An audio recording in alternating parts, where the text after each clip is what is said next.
ഈശോയിൽ ഏറ്റവും പ്രിയപ്പെട്ടവരെ, സഭയിലെ ഏറ്റവും പ്രധാന തിരുനാളായ പന്തക്കുസ്ത തിരുനാളിന് നമ്മൾ ഒരുങ്ങിക്കൊണ്ടിരിക്കുകയാണ്.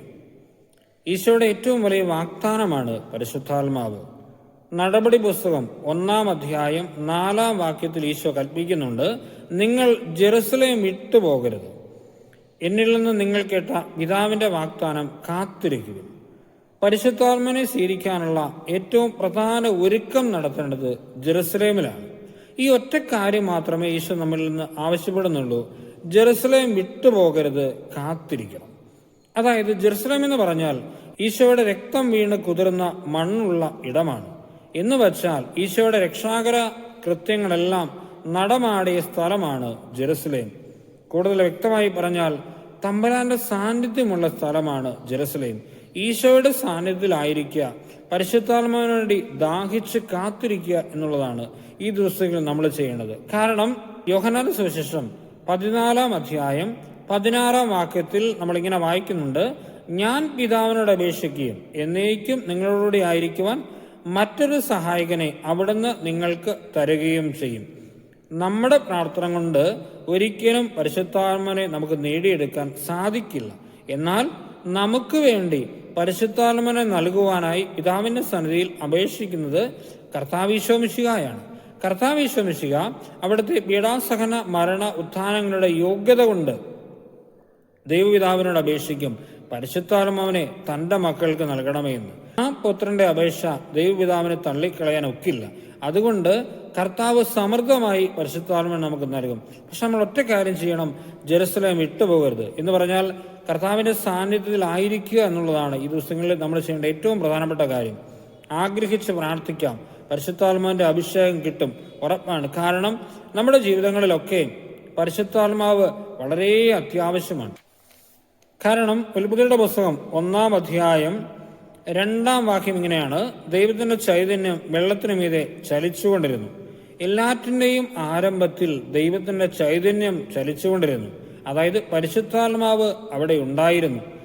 അതുകൊണ്ടാണ് ഓരോ കാര്യങ്ങളും സംഭവിക്കട്ടെ എന്ന് ദൈവം അരുളി ചെയ്യുമ്പോൾ സംഭവിക്കാൻ കാരണം അതിന് പിറകിൽ പരിശുദ്ധാത്മാവിന്റെ പ്രവർത്തനമുണ്ടെന്നുള്ളതാണ്.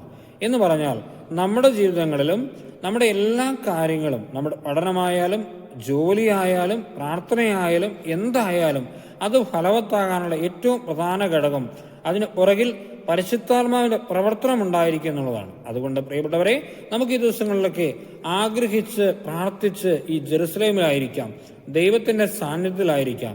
പരിശുദ്ധാത്മാവിന്റെ നിറവ് നമുക്കുണ്ടാവട്ടെ. ഈശോ നമ്മളെല്ലാവരെയും അനുഗ്രഹിക്കട്ടെ.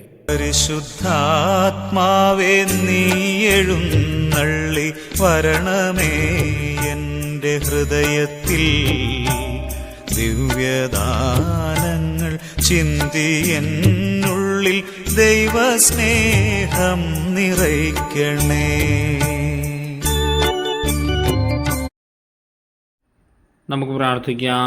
പിതാവിനോടും പുത്രനോടും കൂടെ ഒന്നായിരിക്കുന്ന പരിശുദ്ധാത്മാവേ, എല്ലാവരെയും വിശദീകരിക്കുകയും ആശ്വസിപ്പിക്കുകയും ചെയ്യുന്നവനെ, അങ്ങയുടെ ദാസരുടെ ഹൃദയങ്ങളിൽ നിറയണമേ. അവിടുന്ന് അത്യുന്നതനായ ദൈവത്തിൻ്റെ ദാനവും ജീവന്റെ ഉറവിടവും ആധ്യാത്മിക അഭിഷേകവുമാണ്. അഗ്നിയും സ്നേഹവുമാണ്. അങ്ങയുടെ ദാനങ്ങളും ഫലങ്ങളും കൊണ്ട് ഞങ്ങളെ സമരരാക്കണമേ. വിശുദ്ധിയോടുകൂടി ചിന്തിക്കുവാനും വിനയത്തോടുകൂടി സംസാരിക്കുവാനും വിവേകത്തോടെ പ്രവർത്തിക്കാനുമുള്ള വരം ഞങ്ങൾക്ക് നൽകണമേ. സഹനങ്ങളുടെ ഇടയിൽ സ്ഥിരോത്സാഹത്തോടെ പിടിച്ചു നിൽക്കുവാനും സംശയങ്ങളെ ദൂരീകരിക്കുവാനും ജീവിതത്തിലെ മോഹഭംഗങ്ങളിൽ പ്രത്യാശ കൈവിടാതിരിക്കാനും സ്നേഹിക്കാനും മറ്റുള്ളവരിൽ അങ്ങയെ കാണുവാനും അനുഗ്രഹിക്കണമേ. സർവശക്തനായ പിതാവിനോടും അവിടുത്തെ ഏകജാതനായ യേശു ക്രിസ്തുവിനോടും കൂടെ എന്നും ജീവിച്ചു വാഴുന്ന അങ്ങയ്ക്ക് എല്ലാ സ്തുതിയും മഹത്വവും കൃതജ്ഞതയും ഉണ്ടായിരിക്കട്ടെ. ആമേൻ. സ്വർഗസ്നായ ഞങ്ങളുടെ പിതാവേ, അങ്ങയുടെ നാമം പൂജിതമാവണമേ. ഞങ്ങളുടെ രാജ്യം വരണമേ. ഞങ്ങളുടെ തിരുമനസ്സ് സ്വർഗത്തിലെ പോലെ ഭൂമിയിലുമാകണമേ.